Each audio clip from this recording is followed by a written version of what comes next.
What is going on, guys? We just got back from the Watcher House. It's not too far from where we live.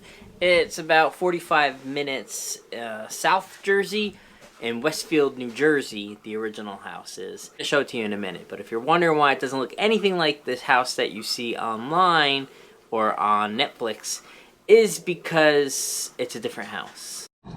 So guys, there it is. This is the Watcher House. We're watching the Watcher House. And everybody's pulling up, like, behind me.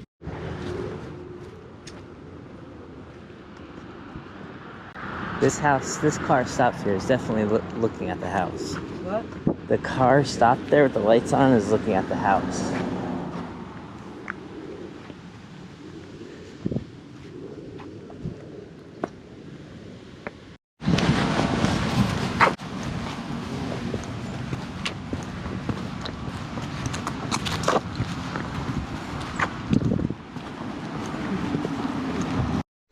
So if you're planning on going to Westfield, New Jersey to check this house out, fair warning, there are a lot of police all over.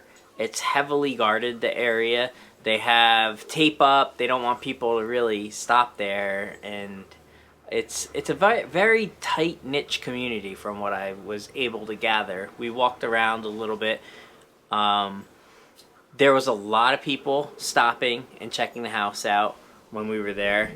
And when we first got there, the lady was on the front porch, the owner, and she was not happy that people were just staring at her house. That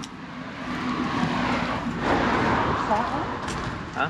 That one? Yeah, the lady's outside. That's the house? That's the house.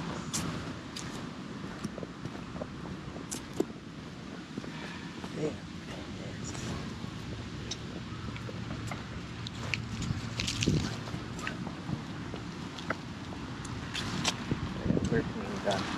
It comes with the territory, I guess.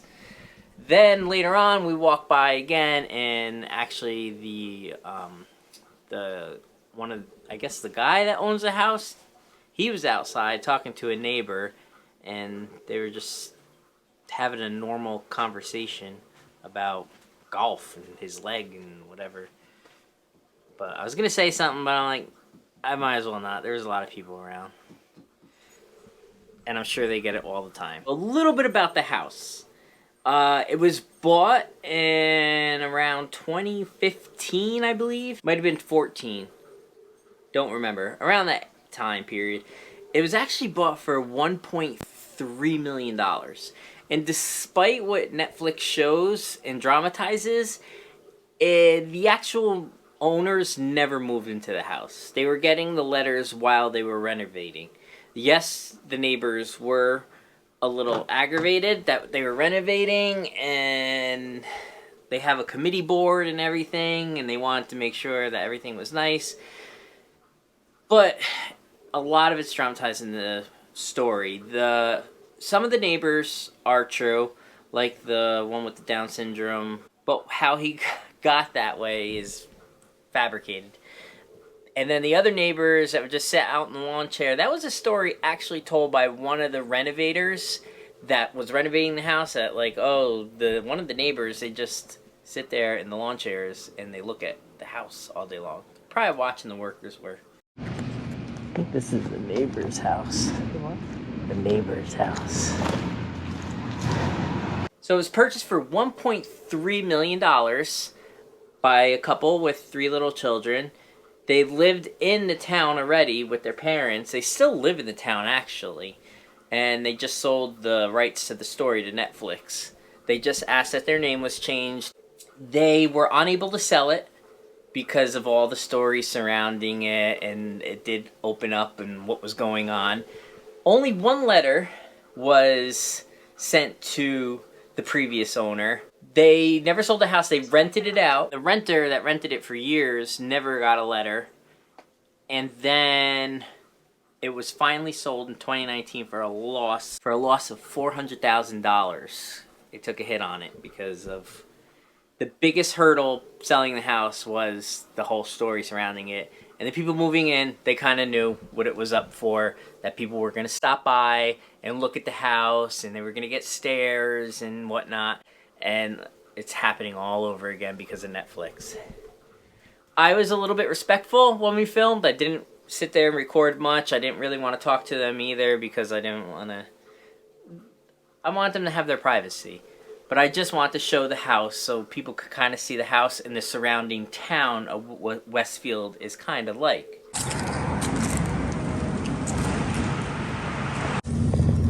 There it is.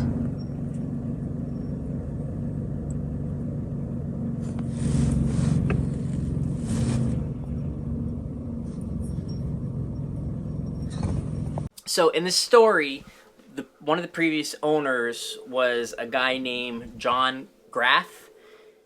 And while he was never a real previous owner, the story of how he murdered his family is true. And it was by a resident in Westfield, but it was by a man named John List. Not John Graff, it was John List. And he actually murdered his family. And it happened about a 4-minute car ride from the actual house where the watcher took place. And it was on 431 Hillside Ave in Westfield. Let me show it to you now. It's this one. Right here. 431 Hillside Ave. We are at 431 Hillside, and I don't know if it's a drive or an Ave. It's in Westfield. It's about a 5-minute drive from the actual house, but this is the actual house where Mr. Graff murdered his family and then went on the run.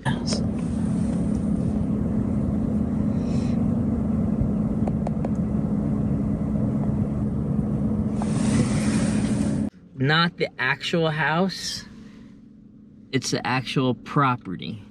The actual house was destroyed because nobody wanted to live in it anymore, but they did rebuild a house similar to it on the same plot of land. Now, while the house you see is not the original house that it happened in, it is the original location. It happened in a house on that property. And the house was almost kind of the same as the house you see now. It was a big house. It was a mansion. They had a lot of bedrooms and whatnot.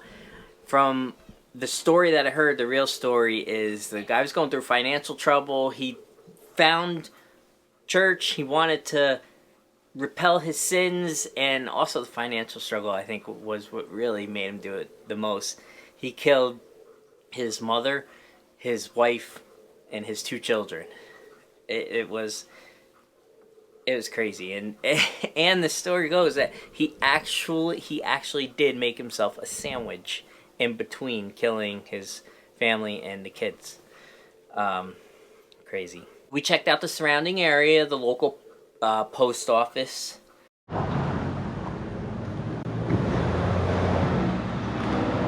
know what it is? Post office. Yes. So right in back of us right there, that is the post office in the Westfield.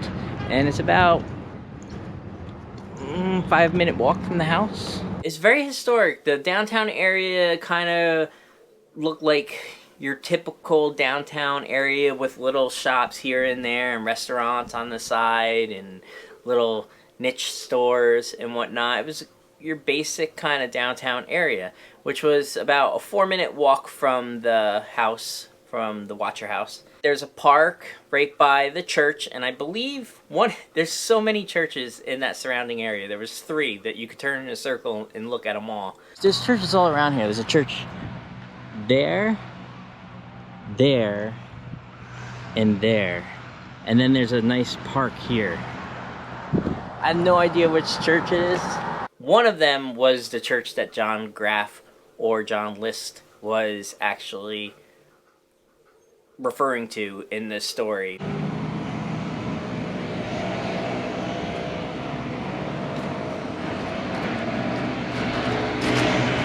And then the police station. The police station is actually huge. I think it was only one of the buildings at the time. But it's a very nice police station, and I'm guessing this is the police station that the Watcher owners would have to go to often every time they got the letter.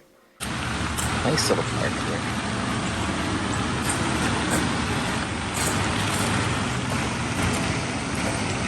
Right across from the park is the police station. Overall, Westfield was your normal, typical suburban neighborhood. Like I said, it's very closely watched.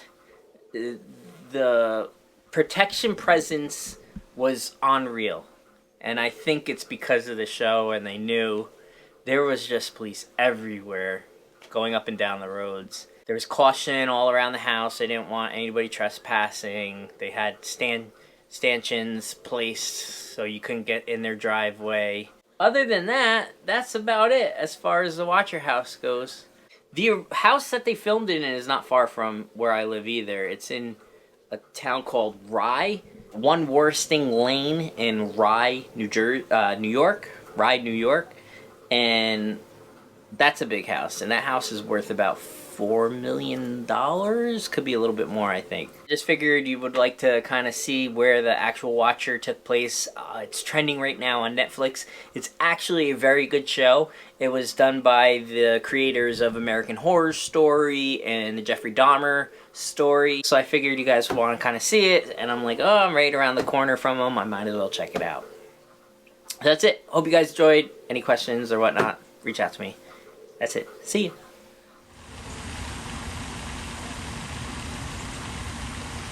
So that's the infamous police station that they would always be in contact with, trying to figure out who the Watcher was. And no spoilers, so watch the show.